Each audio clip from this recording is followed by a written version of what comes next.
The snow was falling in thick, heavy flakes when I pulled into our driveway at 9:45 p.m. on Christmas Eve.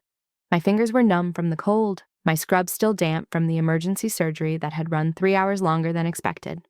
All I wanted was to collapse into my husband's arms, maybe share a glass of wine by the fireplace, and forget about the arterial bleed that had nearly killed a 16-year-old girl on the operating table. I had texted Marcus an hour ago. "Surgery finally done, coming home, love you." He hadn't responded, but that wasn't unusual. Marcus worked from home as a software consultant, and he often got absorbed in his code, losing track of time and messages. I understood. I was the same way when I was in the OR, completely focused, the rest of the world fading to white noise. The house looked beautiful from the outside. Marcus had strung white lights along the roofline just like I'd asked, and through the front window, I could see our Christmas tree glowing, the colored lights reflecting off the ornaments we'd collected over our 8 years of marriage. The wreath on the door, the stockings I knew were hanging by the fireplace, the scent of pine that would greet me when I walked inside. Home. I grabbed my purse and medical bag from the passenger seat and walked up the front steps. My keys were in my coat pocket where I always kept them. I reached for them, fingers fumbling in the cold, and that's when I noticed something strange. The deadbolt was engaged. We never used the deadbolt. Ever. It was one of those unspoken rules of our marriage. The regular lock, yes, always. But the deadbolt was reserved for when we went on vacation, when the house would be empty for days. Using it meant you couldn't get in with just your key. You needed someone inside to open it. I knocked. Once, twice, 3 times. Nothing. "Marcus?" I called out, my voice muffled by the falling snow. "Marcus, I'm home. Can you open the door?" Silence. I knocked harder, the cold seeping through my scrubs and thin jacket. I hadn't worn my heavy winter coat to work because the hospital was always overheated, and I thought I'd be home hours ago. "Marcus," I shouted now, pounding on the door with my fist. "Marcus, it's freezing out here. Open the door." Still nothing. I pulled out my phone and dialed his number. Through the window, I could see into our living room. The Christmas tree lights twinkled. The fire was going in the fireplace. I could see the edge of our couch, the throw pillows I'd arranged just yesterday morning. And then I saw movement. A woman walked past the window. She was wearing a coat, a long, camel-colored wool coat that looked exactly like mine. The expensive Burberry I'd bought myself last Christmas as a splurge after a particularly brutal month at the hospital. But it couldn't be mine because mine was upstairs in our bedroom closet, wasn't it? The woman disappeared from view, and then Marcus appeared. He was holding a glass of wine, smiling at something, his hair slightly messy in that way it got when he'd been running his hands through it. He looked relaxed, happy, completely at ease. Before I continue, please hit that like button and subscribe to the channel. Drop a comment telling me where you're watching from. I love hearing from you. And if this story resonates with you, share it with someone who needs to hear it. My phone was ringing in my hand, and I could hear it echoing inside the house. Marcus pulled his phone from his pocket, looked at the screen, and declined the call. He declined my call. I stood there watching through the window as my husband turned away from his ringing phone and walked back toward wherever that woman in my coat had gone. The snow was accumulating on my shoulders, melting into my scrubs, and my teeth were starting to chatter. This wasn't possible.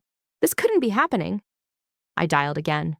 This time he didn't even look at his phone. He just let it ring until it went to voicemail. I sent a text.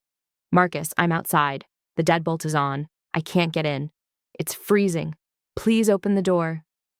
I watched the screen. Delivered. Read. No response. I called again, and again, and again, 7 times in a row. Each call declined faster than the last, until finally he turned his phone completely off. That's when I started to shake, and not just from the cold. Something was very, very wrong. I walked around to the back of the house, my shoes crunching in the snow, leaving footprints in the pristine white coating on our lawn. The back door was locked too, deadbolt engaged. All the windows on the ground floor were closed, locked tight. Through the kitchen window, I could see our dinner table set for 2, candles lit, wine glasses waiting. I pulled out my phone and called my best friend, Rachel. She answered on the second ring, Christmas music playing in the background. "Hey, Merry Christmas Eve! How was the surgery?" "Rachel," my voice cracked. "Marcus locked me out of the house." The music stopped. "What?" "I came home from the hospital and the deadbolt is on. He won't answer the door. He's declining my calls. There's a woman inside wearing my coat."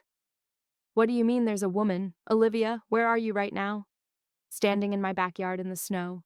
"Get in your car. Lock the doors. I'm calling the police. No, wait.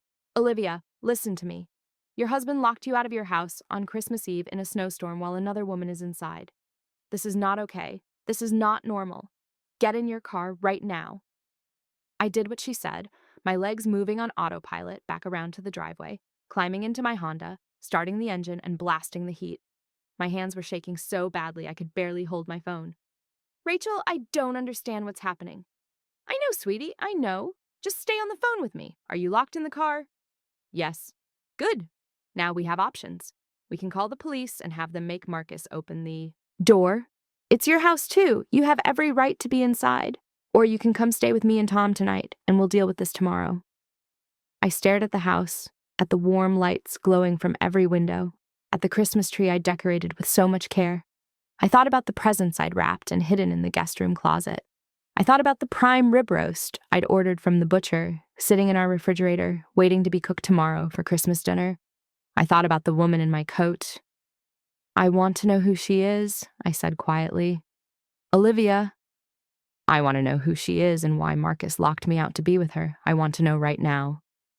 Rachel was quiet for a moment. Then she said, Okay, then we're going to find out. But not tonight. Tonight you're coming to my house, you're taking a hot shower, you're drinking something warm, and you're sleeping in our guest room. Tomorrow, Christmas or not, we're going to get to the bottom of this. But right now you need to get warm, and you need to be safe. Can you drive? I looked down at my hands. They'd stopped shaking. The heat was finally starting to penetrate the cold that had seeped into my bones. Yes, I said. I can drive. Then come here. I'll have the door unlocked and hot chocolate ready. I put the car in reverse and backed out of the driveway. As I pulled away, I looked at the house one more time. Through the front window, I could see Marcus and the woman sitting on our couch. She was laughing at something he'd said, her head thrown back, my coat draped over the arm of the sofa behind her. I drove to Rachel's house in silence. The Christmas carols on the radio, a cruel mockery of the situation. The streets were nearly empty, most people already tucked into their homes for the holiday. But I passed a few last-minute shoppers, hurrying through the snow, with bags and wrapped packages. Everyone was going home to someone who loved them. Everyone except me. Rachel and Tom lived in a brick colonial 20 minutes away. True to her word, the front door was unlocked, and Rachel was waiting just inside, pulling me into a fierce hug the moment I crossed the threshold. Oh, honey, she whispered. I'm so sorry. I didn't cry. I couldn't. I was too numb, too shocked, too empty.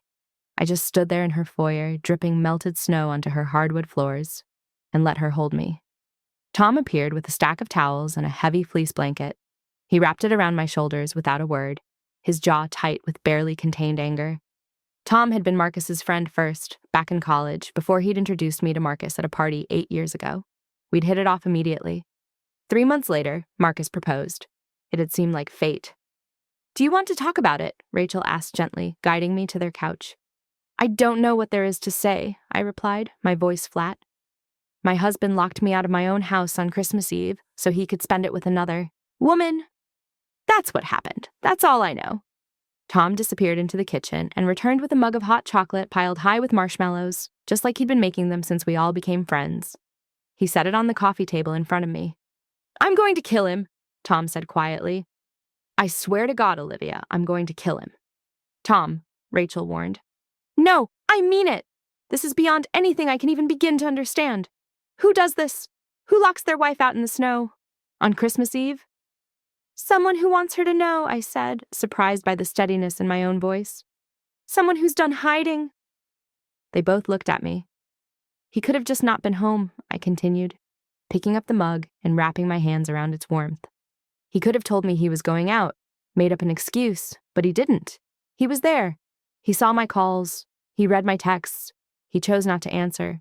He wanted me to stand outside in the cold and watch them through the window. He wanted me to know. But why? Rachel asked. If he's having an affair, why reveal it like this? Why not just tell you? Why be so cruel? That was the question, wasn't it? Why be so deliberately, unnecessarily cruel? I sipped the hot chocolate, letting the sweetness spread across my tongue. My phone buzzed in my pocket. I pulled it out. A text from Marcus. You should have stayed at the hospital. That's all it said. No apology, no explanation, just that single cold sentence. I showed it to Rachel and Tom. Rachel gasped. Tom turned red. That's it, Tom said, grabbing his coat. I'm going over there. No, I said firmly. No, you're not. Olivia, this is insane. He can't just. I know what he can and can't do, and right now I need to think. I need to figure out what's actually happening here before I do anything. Tom looked like he wanted to argue, but Rachel put a hand on his arm and he subsided, dropping back into his chair with a frustrated sigh. I stared at Marcus's text. You should have stayed at the hospital. As if this was my fault. As if I'd done something wrong by coming home to my own house. I need to see our bank accounts, I said suddenly, and our credit cards, everything, right now. Rachel grabbed her laptop and passed it to me. I logged into our joint checking account, the one we paid bills from, the one where both our paychecks were deposited. My salary as a cardiothoracic surgeon was substantial. Marcus made decent money too, around $90,000 a year as a senior consultant. We'd always kept our finances together, completely transparent, no secrets. Or so I'd thought. The balance was wrong. We should have had close to $40,000 in this account. We'd been saving for a down payment on a bigger house, one with room for the children we'd planned to have. Instead, the balance showed $8,312. Where did the money go? Rachel asked, looking over my shoulder. I clicked on the transaction history, and there it was. A pattern I'd been too busy to notice. Weekly transfers, always on Thursdays, always for varying amounts. $2,000 here, $1,500 there, $3,000 the week before, all transferred to an account I didn't recognize, one that wasn't in my name. I went back further. 6 months of transfers, sometimes weekly, sometimes twice a week, always irregular amounts, never the same, probably to avoid triggering any automatic alerts from the bank. I did the math in my head. $31,000. Gone. He's been stealing from us, I said, my voice eerily calm. For 6 months. I logged into our credit cards next. My card was fine, normal purchases, groceries, gas, the occasional coffee. But Marcus's card, the one I rarely checked because I trusted him, told a different story. Hotel rooms, expensive restaurants, jewelry from Tiffany's that I'd never received, spa packages, weekend getaways to places we'd never gone together. The last charge was from yesterday, Christmas Eve, a charge to a luxury boutique downtown, $1,275 for a women's coat. My coat, the one that woman was wearing in my house. He'd bought her my coat, the same exact coat I owned, the one I'd saved up for and been so proud of. He'd spent over $1,000 to buy his mistress the same coat his wife had, and then he'd locked me out in the snow so she could wear it on Christmas Eve. The numbness shattered. Rage, white hot and all-consuming, flooded through me. I need my laptop, I said, and I need to make some calls. Olivia, it's almost midnight on Christmas Eve, Rachel said gently. Everything's closed. Everyone's with their families. Not everything, I replied, pulling up a number on my phone. Not everyone. I dialed my attorney, David Chen. He'd handled the closing on our house, had drawn up our wills last year. He was also one of the few lawyers I knew who would answer his phone on Christmas Eve, because he was Jewish and celebrated Hanukkah instead. He answered on the third ring. Dr. Kaplan, is everything all right? No, David, it's not. I need to file for divorce, and I need to freeze all my assets immediately, and I need to do it tonight. There was a pause. Then he said, Tell me everything. I told him. All of it. The locked door, the woman in the coat, the drained bank account, the credit card charges, the text message that made it clear this wasn't an accident or a mistake, but a deliberate act of cruelty. David listened without interrupting. When I finished, he was quiet for a long moment. Dr. Kaplan, Olivia, what I'm about to suggest is going to sound extreme, but given what you've told me, I think it's necessary. Do you have access to a computer right now? Yes. I'm going to email you some documents. I need you to sign them electronically tonight, before the banks close for the holiday. The first is a petition for emergency orders.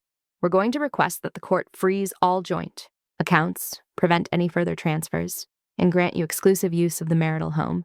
The second is a petition for divorce on grounds of adultery and financial misconduct. Can we do all that without Marcus knowing? We can file it.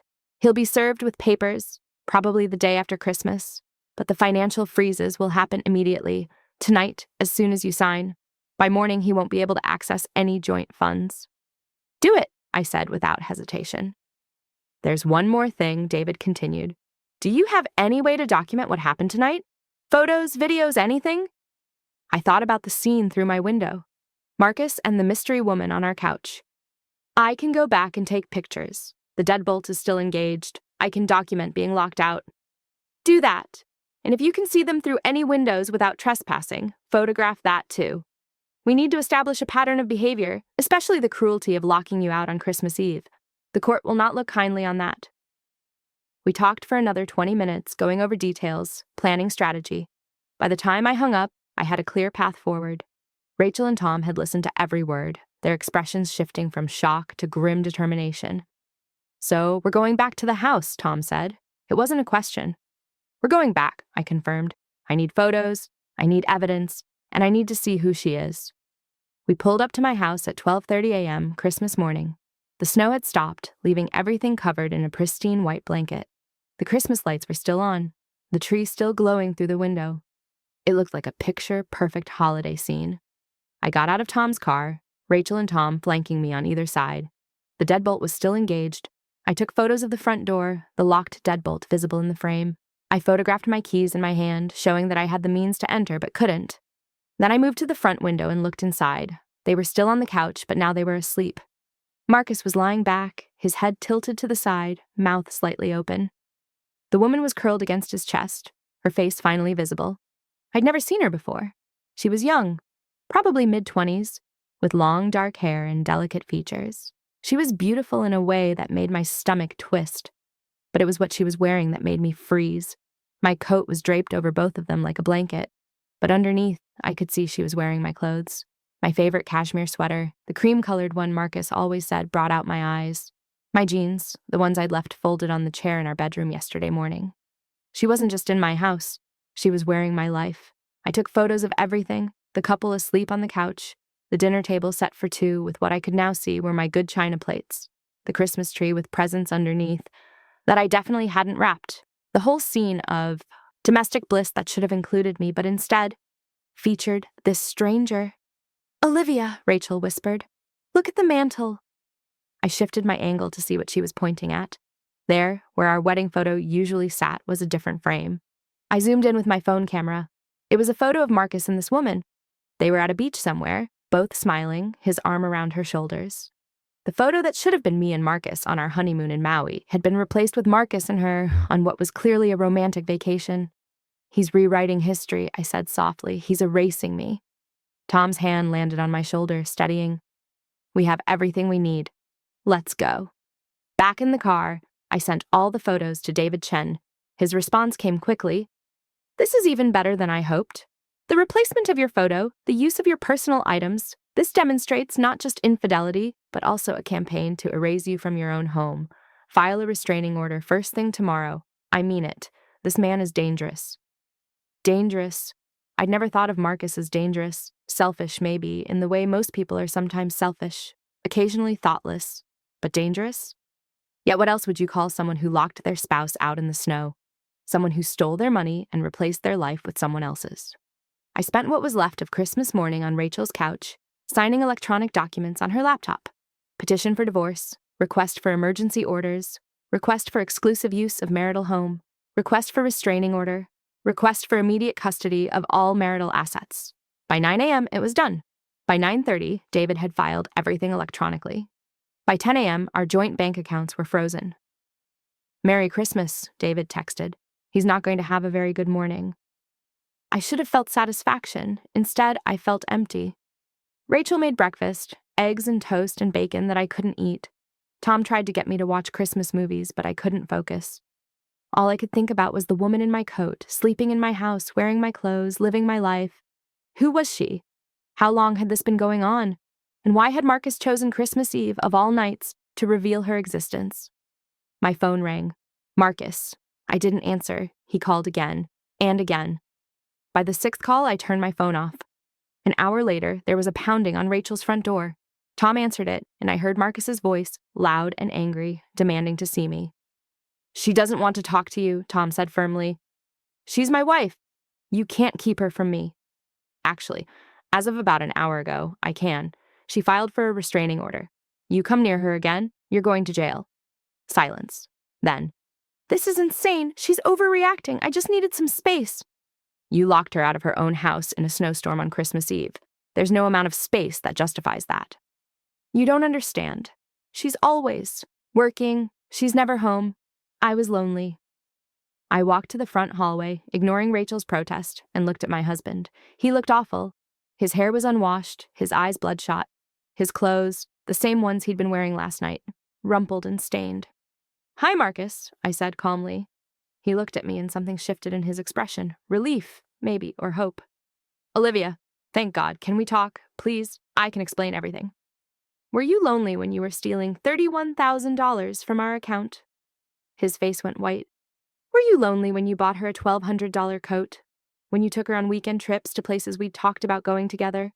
When you replaced our wedding photo with a picture of you and her? How did you—" "I came back last night. I took pictures of everything, and then I filed for divorce, froze our accounts, and requested a restraining order. The police are going to serve you with papers today. Merry Christmas, Marcus." If this story is making your blood boil like mine was, make sure you're subscribed and hit that notification bell so you don't miss what happens next. Trust me, the revenge gets so much better. Your support means everything to this channel. He took a step toward me, and Tom immediately blocked him, physically putting himself between us. "You can't do this," Marcus said, and his voice was shaking. "That's my house too. That's my money too." "Actually, it's not," I replied. "The house is in my name only. I bought it with my inheritance before we got married. I let you live there out of the goodness of my heart. And the money you stole? I make 3 times what you do. That savings account was funded almost entirely by my salary. So no, Marcus, it's not your house and it's not your money. It's mine. And you're never setting foot in either again." "You bitch," he hissed. "You cold, heartless bitch. You were never there. You chose your career over our marriage." "I chose my career over being home for you to abuse and steal from. And you chose to lock me out in the snow rather than be an adult and ask for a divorce. So I guess we both made choices." "She's pregnant," he said suddenly. "Vanessa is pregnant, with my son. Did you think about that before you froze all the money? Did you think about my child?" The world tilted. Pregnant. She was pregnant. "How long?" I asked, my voice barely a whisper. 6 months. 6 months. The same 6 months he'd been stealing money from our account. He'd been planning this, building a nest egg for his new family while stealing from the old one. "Get out," Tom said, his voice hard. "Now, before I forget we're friends and put you through that wall." Marcus looked at me one more time, and I saw something in his eyes I'd never seen before. Not love, not even anger, just cold calculation. "You're going to regret this," he said quietly. "I'll take you for everything you have." "Try it," I replied. "I have the receipts, literally." He left, but I knew it wasn't over. This was just the beginning. The day after Christmas, Marcus was served with divorce papers at my house. According to David, he refused to sign the acknowledgement of service, so the process server had to wait until Marcus opened the door and then physically hand him the documents. "He threw them at the process server," David told me over the phone. "Then he called me 15 times in a row until I blocked his number. His attorney finally reached out this afternoon. They want to negotiate." "There's nothing to negotiate," I said. "That's what I told them. But they're claiming Marcus has rights to the house, to the bank accounts, to everything. They're threatening to fight this all the way to trial." "Let them. I have documentation of everything." "Olivia," David said carefully, "I need to ask you something. Did you know Marcus was unhappy in the marriage?" I thought about that. Had I known? Looking back, maybe there were signs. He'd been quieter lately, more distant. But I'd attributed that to my long hours at the hospital, to the natural ebb and flow of a long marriage. I knew things weren't perfect, I admitted. But I thought we were okay. I thought we were partners. Did he ever express feeling neglected? Overlooked? Sometimes, but David, I'm a surgeon. I save lives. I can't just leave work when my shift ends if someone's dying on my table. Marcus knew that when he married me. He said he understood. He said he was proud of me. "He was," David said gently, "until he wasn't. And instead of talking to you about it, instead of going to counseling or asking for what he needed, he found someone who gave him attention and lied to you for half a year while stealing your money to support her. That's on him, not you." But it didn't feel that simple. Late at night, lying in Rachel's guest room, staring at the ceiling, I couldn't help but wonder if I'd missed something, if I'd been so focused on my career that I'd let my marriage die without noticing. Then I'd remember the woman in my coat, the stolen money, the replaced photo, and the anger would come flooding back. A week after Christmas, Rachel convinced me to go back to the house during the day when Marcus would be at work. I needed clothes, personal items, my medical journals. We brought Tom as security, and I brought my phone to document everything. The house was a disaster. Dishes piled in the sink, trash overflowing, the Christmas tree already dying, needles all over the floor because no one had watered it. The presents I'd hidden in the guest room closet were gone. Marcus must have given them all to Vanessa. But the worst part was my bedroom. Our bedroom. The sheets had been changed, but I could see evidence of her everywhere. Long dark hairs on my pillow, perfume bottles on my dresser that weren't mine, her clothes mixed in with mine in the closet. She'd been living here, not just visiting, but living here, while I'd been working 70-hour weeks to save lives, thinking I was coming home to a faithful husband. I grabbed everything I needed: clothes, toiletries, important documents, my jewelry box. Most of my good pieces were gone, of course. Marcus had probably sold them to fund his new family. But my grandmother's engagement ring was still there, tucked in the back of a drawer where I'd hidden it. As we were leaving, I noticed something on Marcus's nightstand. A journal, leather-bound, expensive. I opened it. It was a list, a literal list, dated and organized, of every perceived slight. Every time I'd worked late, every missed dinner or postponed date night, going back 3 years. November 15th, Olivia canceled our anniversary dinner because of an emergency surgery. I ordered takeout and ate alone. Again. December 23rd, Christmas party at the hospital. Olivia went. I wasn't invited. She said it was just for staff, but I saw photos on Facebook. There were +1s. February 8th, my birthday. She gave me a watch. Same watch as last year. She forgot she'd already given it to me. She forgot my actual birthday. Page after page of grievances building and building until I reached the final entry, dated 6 months ago. Met V at the coffee shop near the hospital. She asked me about my day. No one's asked me about my day in months. She listened. Actually listened. She saw me. And that was it. That was where it started. A woman at a coffee shop who listened, who paid attention, who made him feel seen. And instead of talking to me about feeling neglected, instead of fighting for our marriage, he'd built a whole new life. I photographed every page of the journal and left it where I'd found it. "What are you thinking?" Rachel asked as we loaded my stuff into her car. "I'm thinking he wanted me to find that," I said. "He left it out where I'd see it. He wants me to feel guilty. He wants me to blame myself for his cheating." "Are you going to?" I looked back at the house, at the home I'd bought with my inheritance, that I'd filled with furniture I'd chosen, that I'd turned into a home for a man who'd repaid me by stealing and lying and ultimately erasing me. "No," I said firmly. "I'm not. Because here's the thing, maybe I wasn't perfect, maybe I did work too much, maybe I did miss dinners. But you know what I never did? I never stole, I never cheated, I never lied, I never locked him out in the snow, and I never, ever kept a list of his failures to justify my own bad behavior." Tom put a hand on my shoulder. "Damn right." We drove away and I didn't look back. The divorce proceedings began in earnest in January. Marcus's attorney argued that despite the house being in my name, Marcus had contributed to its upkeep and improvement and therefore deserved a portion of its value. They argued that the money he'd taken wasn't theft, but his rightful share of marital funds that he'd simply transferred to a separate account for safekeeping. They argued that I was a workaholic who'd neglected my marriage, driving Marcus into the arms of another woman through my own emotional abandonment. David demolished every argument. The house had been purchased prior to marriage with premarital assets, my inheritance from my grandmother. Under state law, it remained my separate property.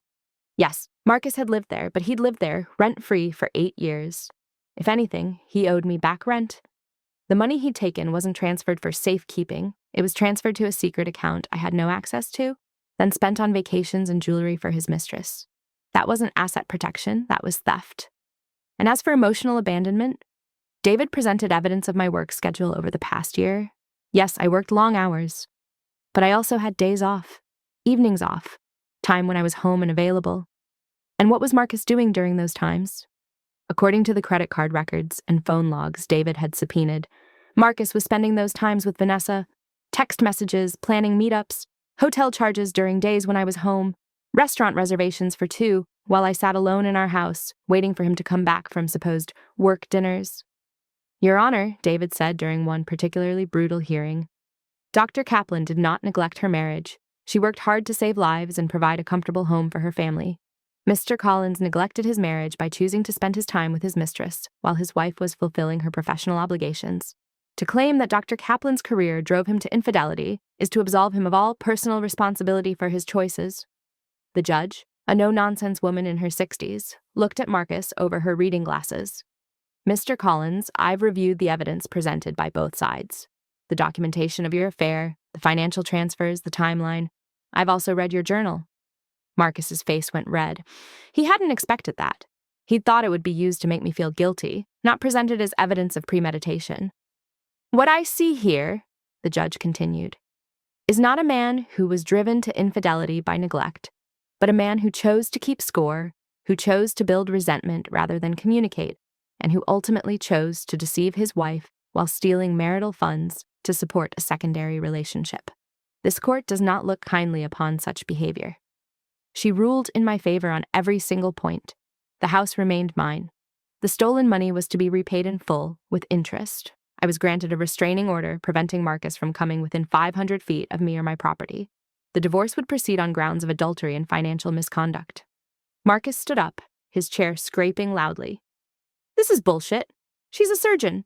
She makes twice what I do. She doesn't need the money. Mr. Collins, sit down, the judge said sharply. No. You know what? No. She was never there. She chose her career over me, over us. She chose strangers on an operating table over her own husband. How is that not abandonment?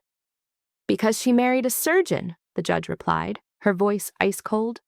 A surgeon whose career you were well aware of when you married her. A surgeon who saved your life, I might add. That stopped him.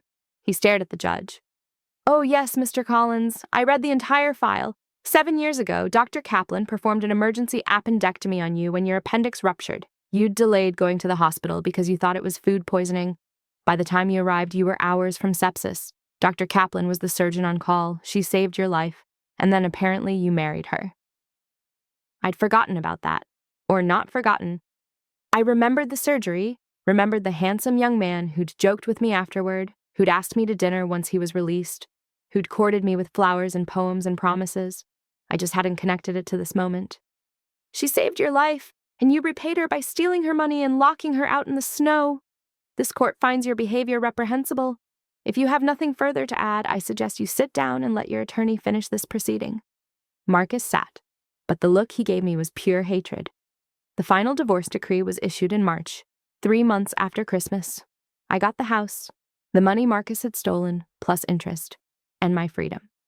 Marcus got nothing except a criminal charge for financial abuse that his attorney was still trying to plea, bargained down. Vanessa gave birth in April. A boy, just like Marcus had said. I only knew because Tom saw a birth announcement on social media. Marcus had wanted to be a father so badly. We'd been trying for 2 years before he started his affair, months of negative pregnancy tests and disappointing doctor's appointments. I'd suggested fertility treatments. He'd said he wanted to wait to let it happen naturally. Now I wondered if he'd stop trying with me because Vanessa was already pregnant. I didn't attend the birth. I didn't send a gift. That child wasn't mine, had nothing to do with me, and I wished him well, but from a very great distance. What I did instead was sell the house. I couldn't live there anymore, couldn't walk through rooms where Marcus and Vanessa had played house while I worked. I sold it fully furnished, took the money, and bought a condo in a high-rise downtown. Modern, sleek, with floor-to-ceiling windows overlooking the city. No memories, no ghosts. Rachel helped me move in. Tom assembled furniture, we ordered pizza and drank wine and christened my new space with laughter and music and the kind of joy that had been missing from my life for longer than I'd realized. You did it, Rachel said, raising her glass. You survived. I did more than survive, I replied. I won. And I had. Not just in the divorce, but in life. I'd taken the worst thing that had ever happened to me and turned it into an opportunity. I'd learned who my real friends were. I'd learned that I was stronger than I'd ever imagined. I'd learned that I didn't need someone else to complete me. The hospital promoted me to head of cardiothoracic surgery in June, the youngest person ever to hold the position. I threw myself into my work with renewed passion, knowing that every life I saved mattered, that my career wasn't a failure or a deficiency, but a calling. I dated occasionally, but nothing serious. I wasn't ready. Maybe I'd never be ready. And that was okay too. 1 year after Christmas Eve, I drove past my old house. The new owners had changed everything, painted it a different color, replaced the landscaping, hung different decorations. It didn't even look like the same place. I didn't stop. I just noted the change and kept driving, headed to the hospital for a night shift. There was a transplant case coming in, a 20-year-old college student who needed a new heart. His family would be waiting, terrified, hoping. And I would be there, steady hands and sharp mind to give him a fighting chance. That's what mattered. Not the man who'd locked me out. Not the woman who'd worn my coat. Not the marriage that had ended in snow and lies. What mattered was the work, the lives, the second chances, and the knowledge that when someone tried to erase me from my own life, I'd fought back and won. But the story doesn't end there, because 3 months after I moved into my new condo, after I thought I'd closed the door on that chapter of my life forever, I received a call that changed everything. It was from a woman named Jennifer Parker. She introduced herself as an attorney with the district attorney's office, white-collar crimes division. Dr. Kaplan, I'm calling because your ex-husband's name has come up in an investigation we've been conducting. I'd like to meet with you to discuss some financial irregularities that may involve funds that belong to you. My stomach dropped. What kind of irregularities? I'd prefer to discuss this in person. Are you available tomorrow morning? I met her at a coffee shop downtown, neutral territory. Jennifer was in her 40s, sharply dressed, with the kind of focused intensity that told me she was very good at her job. Dr. Kaplan, thank you for meeting me. I'll get right to the point. We've been investigating a cryptocurrency investment scheme that defrauded investors of approximately $2.3 million. Your ex-husband, Marcus Collins, is one of our primary suspects. I set down my coffee cup carefully. Marcus doesn't know anything about cryptocurrency. He barely understood how to use our online banking. That's what we thought too at first, but the evidence suggests otherwise. She opened a folder and spread several documents across the table. Do you recognize this account? It was a bank statement for an account I'd never seen before, but the name on it made my blood run cold. Marcus Collins and Olivia Kaplan Collins. That's not my signature, I said, pointing to the authorization form attached to the statement. Someone forged it. We know, we had it analyzed. The signature is Marcus's attempt to mimic your handwriting. He opened this joint account without your knowledge approximately 18 months ago. 18 months. 6 months before he started his affair with Vanessa. This had been going on even longer than I'd thought. What did he do with this account? Jennifer pulled out more documents. He used your name, your credit rating, and your reputation as a respected surgeon to solicit investments in what he called a cryptocurrency arbitrage opportunity. He told potential investors that you were backing the venture, that your medical connections gave him insider information about healthcare technology companies. He collected money from 17 different investors, mostly people he met through online forums and social media. And then what? Where did the money go? That's what we're trying to determine. Some of it went to Vanessa. We can track transfers to her accounts for rent, expenses, the pregnancy. Some went to what appear to be actual cryptocurrency purchases, though those coins have since been moved to untraceable wallets.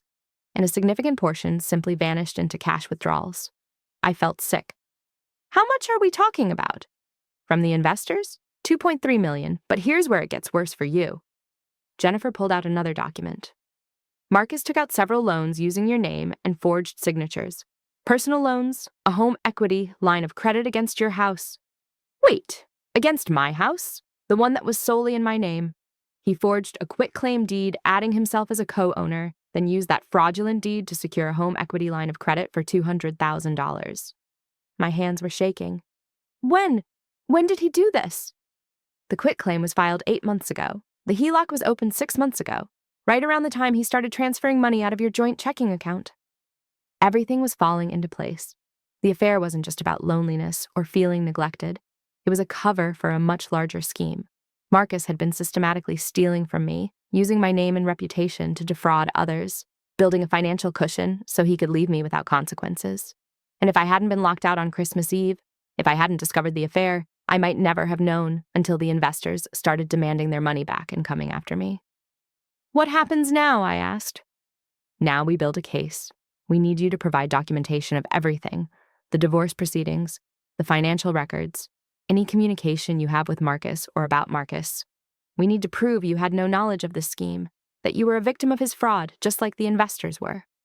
And Marcus? Jennifer's smile was sharp. Marcus is going to prison for a very long time. Over the next 2 months, I worked closely with Jennifer and her team.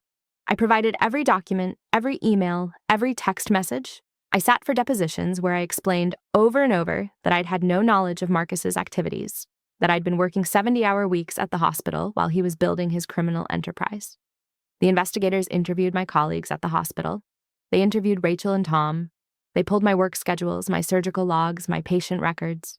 They built a timeline that showed exactly where I was and what I was doing during every moment Marcus was soliciting investors or forging documents. They also found something I hadn't known. Marcus had been planning to disappear. He'd applied for passports for himself, Vanessa, and their unborn child under false names. He'd rented a house in Costa Rica. He'd been slowly converting assets to cryptocurrency that could be moved anywhere in the world.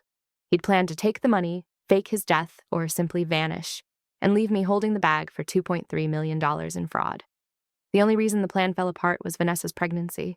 She'd wanted the baby born in the United States, wanted the child to have American citizenship. Marcus had agreed, thinking he had time.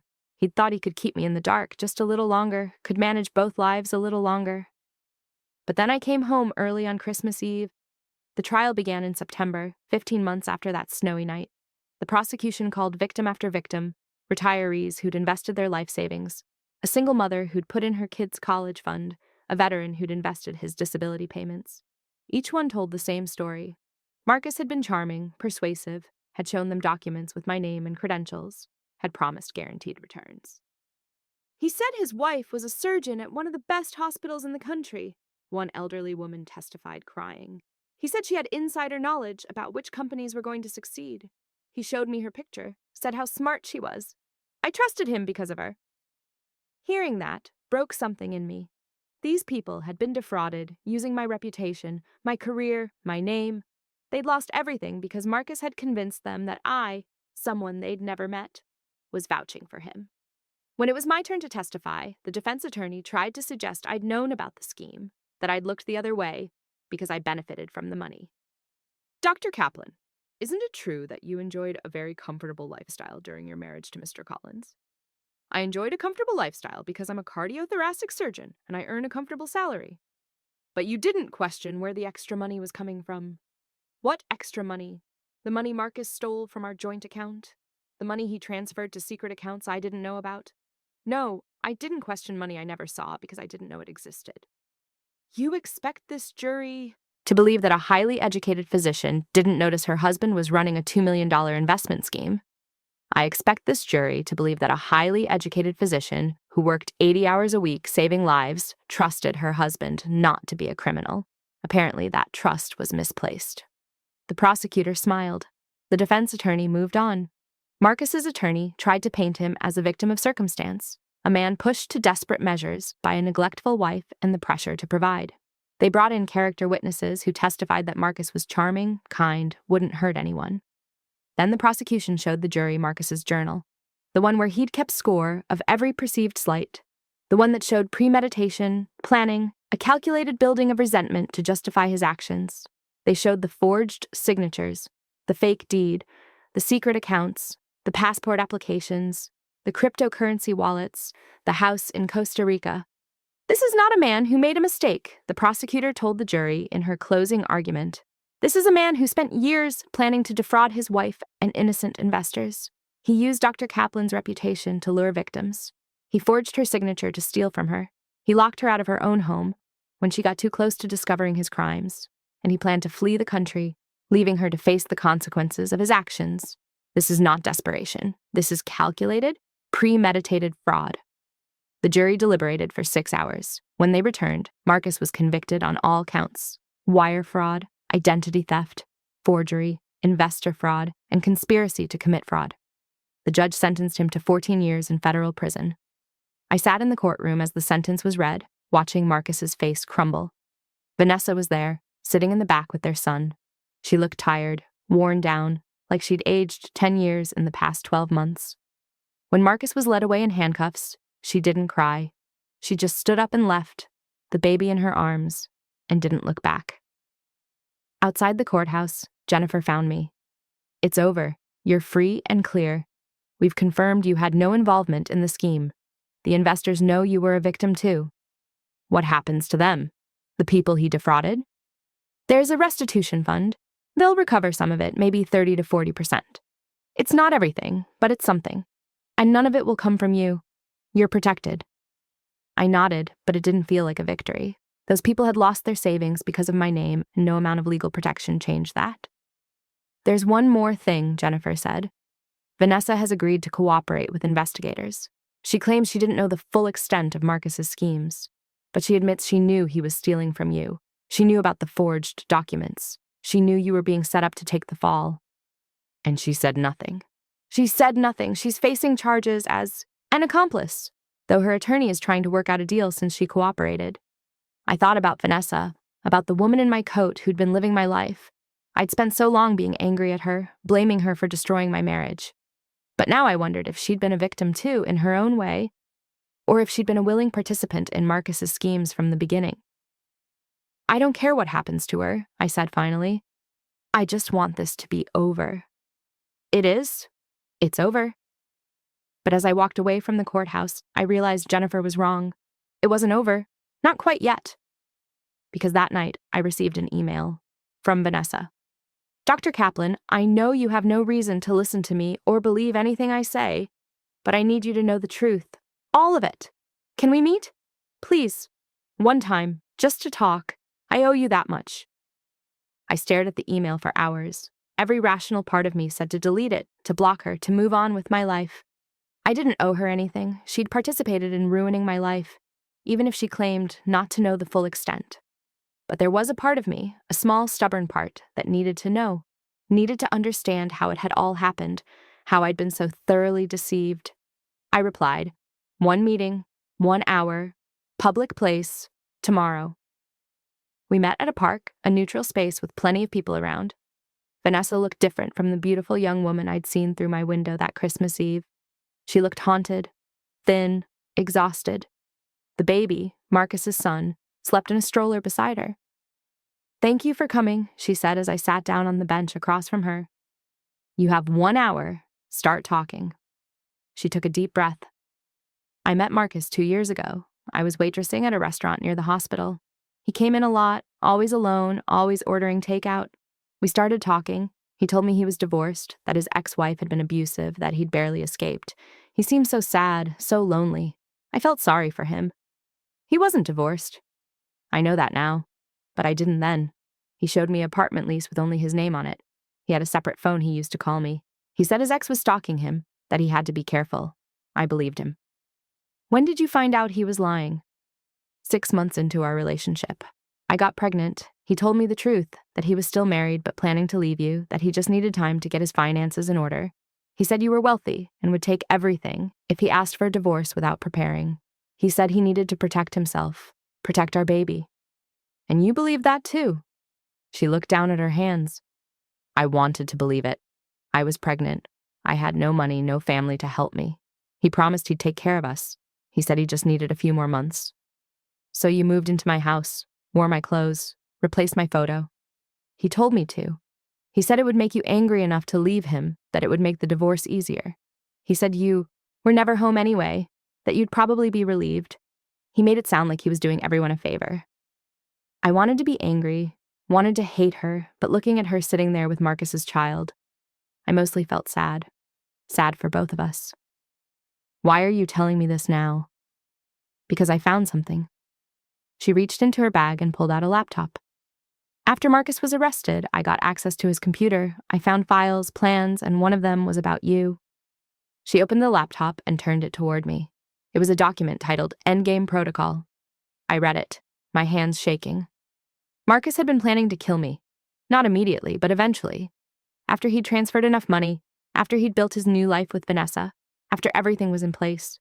There were notes about making it look like an accident at the hospital, a medication error, a slip in the parking garage, something that wouldn't raise suspicion.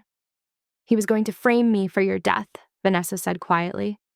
Make it look like I'd tampered with something at the hospital, hired someone. Then he'd play the grieving husband, collect your life insurance, and disappear with the money. I was going to take the fall, and he'd be free. I couldn't breathe. I couldn't think. All this time, I'd thought the worst he'd done was steal and cheat, but he'd been planning murder. I gave this to the prosecutors already, Vanessa continued. They're adding charges. Conspiracy to commit murder, even though he never acted on it. His sentence will be longer. Why are you showing me this? She looked at me with tears in her eyes. Because you saved my life. If you hadn't come home early that Christmas Eve, If you hadn't filed for divorce, if you hadn't exposed everything, eventually he would have killed you, and then he would have killed me, because I would have been a witness, a liability. We'd both be dead, and he'd be in Costa Rica with all the money. We sat in silence for a long moment. I'm sorry, Vanessa finally said. I know that's not enough. I know sorry doesn't fix anything, but I am. I'm sorry I believed his lies. I'm sorry I helped him hurt you. I'm sorry I didn't question things sooner. Are you going to prison? Probably. My attorney thinks he can get me 2 to 5 years as an accomplice since I cooperated. My parents will take care of the baby while I'm inside. She looked down at her son. He'll grow up knowing his father is a monster and his mother is a criminal. That's the legacy Marcus left him. I stood up to leave. Then I stopped and turned back. What's his name? The baby. James. I named him after my grandfather. I didn't want him to have anything of Marcus's. I nodded. Take care of him, Vanessa. Don't let him become his father. I won't, I promise. I walked away from that park and I didn't look back. That was the last time I saw Vanessa or thought about Marcus beyond the occasional update from Jennifer about additional charges or appeals. Marcus's sentence was extended to 19 years with the conspiracy charges. Vanessa received 3 years and was released after 18 months for good behavior. She moved to another state with her son and, according to Jennifer, was working as a pharmacy technician and going to community college. And me? I continued to thrive. I became one of the top cardiothoracic surgeons in the country. I published research. I mentored young surgeons. I bought a house in the mountains where I spent weekends hiking and reading and learning to be alone without being lonely. I dated occasionally.